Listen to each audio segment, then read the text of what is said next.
நம்மளோட செரிமான மண்டல வாய்க்குள்ளே அதாவது ஓரல் கேவிட்டில இருந்து ஸ்டார்ட் ஆகுது. அதனால ஓரல் கேவிட்டி ஹைஜீனிக்கா மெயின்டைன் பண்றது ரொம்ப முக்கியம்.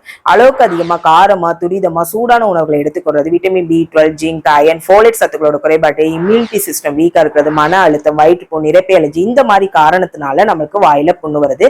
இதை மவுத் அல்சர் இல்லைன்னா ஸ்டொமாட்டிட்டிஸ் சொல்லுவோம். ஆயுர்வேதத்துல முக்கப்பாக்கம். ஆச்சாரிய சரக சொல்லியிருக்கக்கூடிய 40 வகையான பித்த நானாத்மஜ வியாதி, அதாவது பித்த தோசை இம்பலன்ஸ்னால மட்டும் வரக்கூடிய டிசீஸ்ல one of the disease mouth அல்சரை மென்ஷன் பண்ணிருக்காங்க. நான் டாக்டர் ஜானகி, ஆயுர்வேத மருத்துவர் மற்றும் மனநல ஆலோசகர். Welcome to ஹிஸ்பிக்.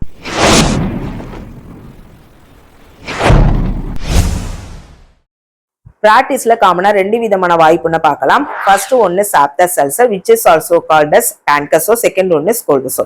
டான்கசோல் வரதுக்கான காரணத்துல முக்கியமான காரணமா இருக்கிறது ஸ்ட்ரெஸ். இது ஒருத்தவங்கிட்ட இருந்து இன்னொருத்தவங்களுக்கு பரவாது. நாக்கோட அடிப்பகுதி, ஈர்ப்பகுதி அப்படின்னு வாயில மியூக்கஸ் மெம் இருக்கக்கூடிய எந்த பகுதியிலனாலும் இந்த புண்ணு வரலாம். பேஷண்ட் நம்ம கிட்ட சொல்றது சாப்பிடவோ பிரஷ் பண்ண கூட முடியல, அந்த அளவுக்கு வலி அதிகமா இருக்கு அப்படி சொல்லுவாங்க.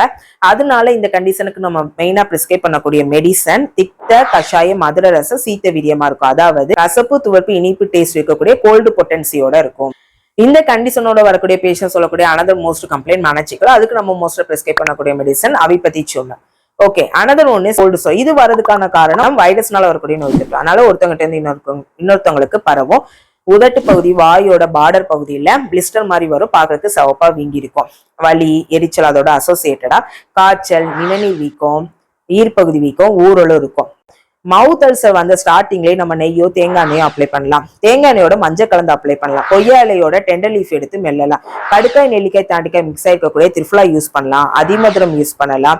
திரிஃபுலாவை கசாயமா ப்ரிப்பேர் பண்ணி டெய்லி வாய் கொப்பளிக்கிறதுக்கு யூஸ் பண்ணலாம். இல்லைன்னா 1 டீஸ்பூன் திரிஃபுலா எடுத்து 1 கிளாஸ் தண்ணியில மிக்ஸ் பண்ணி அது 1 மணி நேரம் அப்படியே வச்சுட்டு அதை ஃபில்டர் பண்ணி புண்ணு இருக்கிற பகுதியை கழுவுறதுக்கு நம்ம யூஸ் பண்ணிக்கலாம்.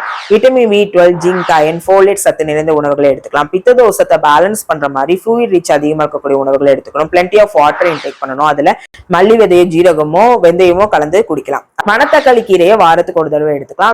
மெடிசனா இருக்கட்டும், ஹோம் ரெமெடிஸா இருக்கட்டும், டாக்டர்கிட்ட கன்சல்ட் பண்ணி எடுத்துக்கோங்க. Online consultation Panchakarma treatment medicine இருக்கு. டிஸ்கிரிப்ஷன்ல மென்ஷன் பண்ணிக்க நம்பர் கால் பண்ணுங்க.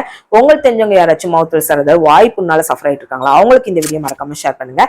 இதே மாதிரி யூஸ்ஃபுல்லான வீடியோ பார்க்கறதுக்கு நம்ம சேனல் மறக்காம சப்ஸ்கிரைப் பண்ணிக்கோங்க. தேங்க்யூ.